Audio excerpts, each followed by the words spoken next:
Здравейте и добре дошли обратно в моя канал.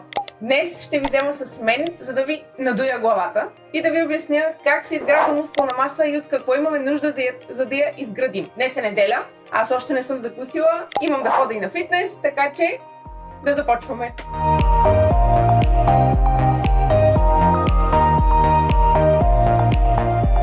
Предимствата на това да имаме мускулна маса са много на брой. Мускулната ни маса забързва нашия метаболизъм, затова можем да ядем повече, без да надебеляваме. Да не се лъжа, всички искаме това. Днес искам да ви взема с мен на тренировка и през деня, за да мога да ви обясня кои 5 неща са ни нужни, за да изградим мускулна маса. А това са стимул, енергия, почивка, протеин и търпение. И постоянство. I'm so damn confused.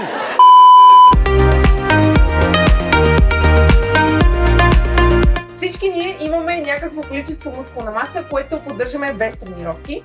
То се определя от протеиновия синтез и протеиновото разграждане, баланса между тези две неща. Ако имаме повече синтез отколкото разграждане, ние ще градим мускулна маса. Ако обаче имаме повече разграждане отколкото синтез, ще я губим. Това се случва, например, при по-възрастни хора, които с времето метаболизма се забавя, мускулната маса се губи, но това не е необратим процес. Всички на каквато и да е възраст можем да изграждаме нова мускулна маса.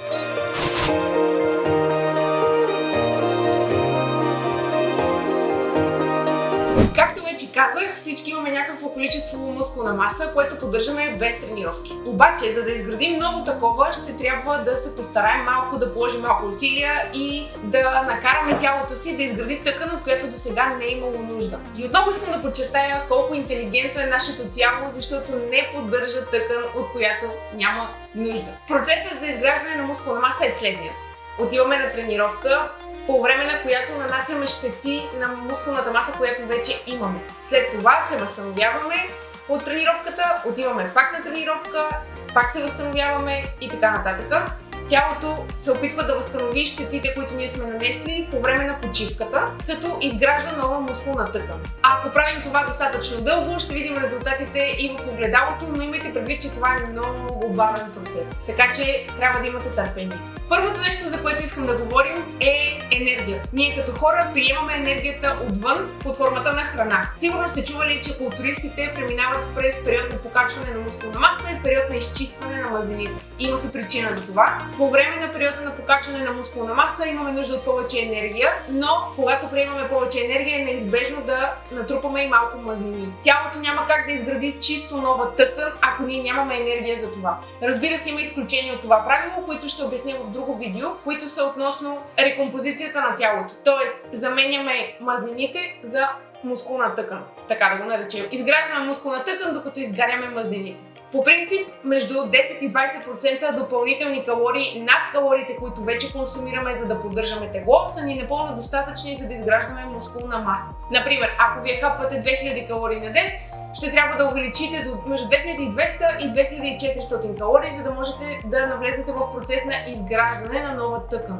Аз, например, понеже съм жена и съм по-малка, предпочитам малко по-малък излишък. Аз правя около 100 калории излишък. За мен това е напълно достатъчно, но ако вие смятате, че имате нужда от повече енергия, давайте смело. Както вече казах, натрупването на някакви мазнини е неизбежно, когато навлезнете в калориен излишък, но не се отчаквайте, защото след време с малък калориен дефицит можете отново да ги изчистите мазнините и ще видите всички резултати, които са отдолу и ще сте много по-доволни от натрупаната мускулна маса.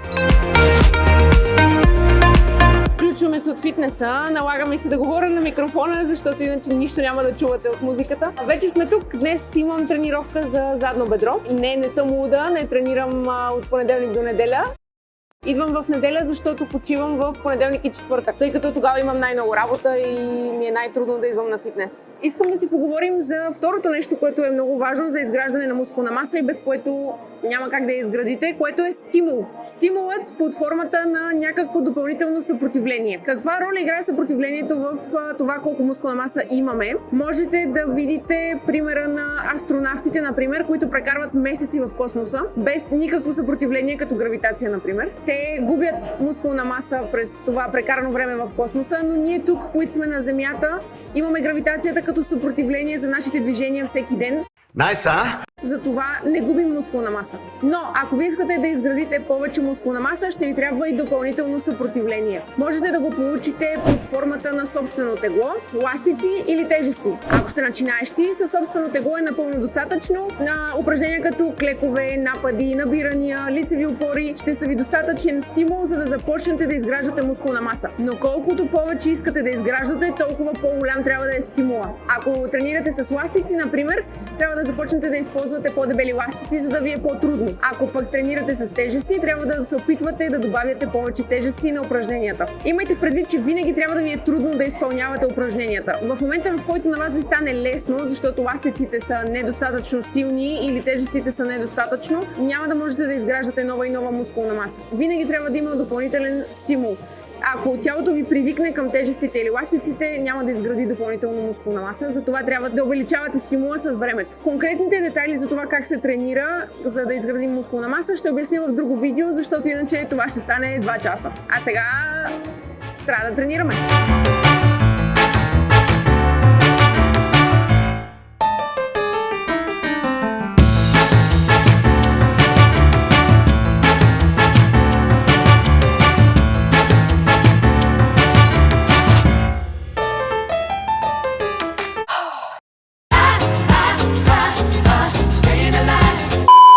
Току-що приключих с тренировката. Навънка е мръсна жега, но мисля, че е удачен момент да поговорим за третото важно нещо по време на изграждане на мускулна маса, а именно почивката. Както вече обясних, по време на тренировка ние нанасяме щета на мускулната си маса, която след това трябва да се възстанови.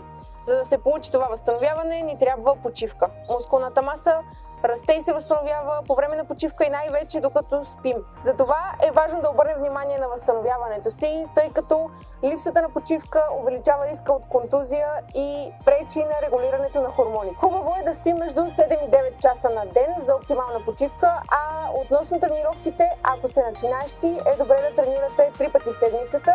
Това е напълно достатъчно и през останалите дни от седмицата да си почиват. Ако сте по-напреднали, може да тренирате и по-често, но е хубаво всяка една мускулна група да си почива между 24 и 48 часа от тренировките.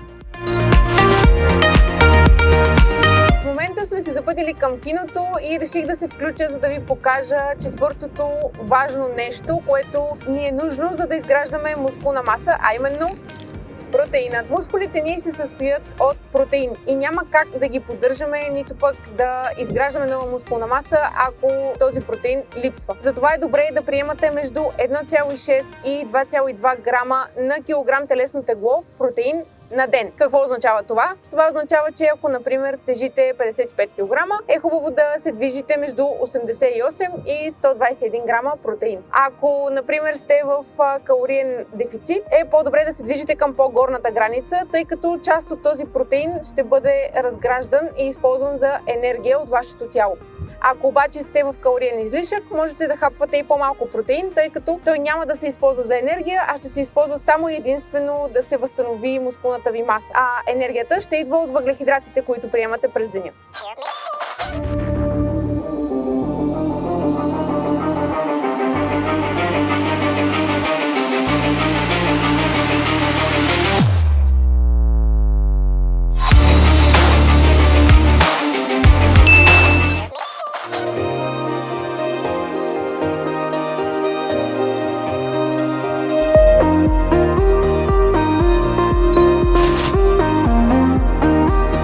Последното нещо, което искам да кажа е, че ако искате да изградите нова мускулна маса, ще ви трябва търпение и постоянство. Това е изключително бавен процес. Научни проучвания показват, че, например, 4 тренировки на една и съща мускулна група правят така, че самия мускул да се подуе, но не и да се изгради нова тъкан. Новата тъкан се изгражда горе-долу след поне 18 тренировки на същия този мускул. Затова не се отчайвайте, просто ще знаете, че прогресирате и правите нещата правилно, ако ставате все по-силни в тренировките и напредвате малко по малко. Резултатите в огледалото все някога ще дойдат. Така че не се отчайвайте и имайте търпение търпение и бъдете постоянни. Благодаря ви, че гледахте това видео до края. Ако ви е харесало, дайте му палец нагоре. Ако искате още подобна информация, абонирайте се за канала. Ако искате, можете да ме последвате и в Instagram. Там също качвам много интересна и научна информация за спорт, фитнес, хранене и така нататък. Благодаря ви, че гледахте и ще се видим в следващото видео. Айде, Виви! Добре ти? За днеска е! Лазът не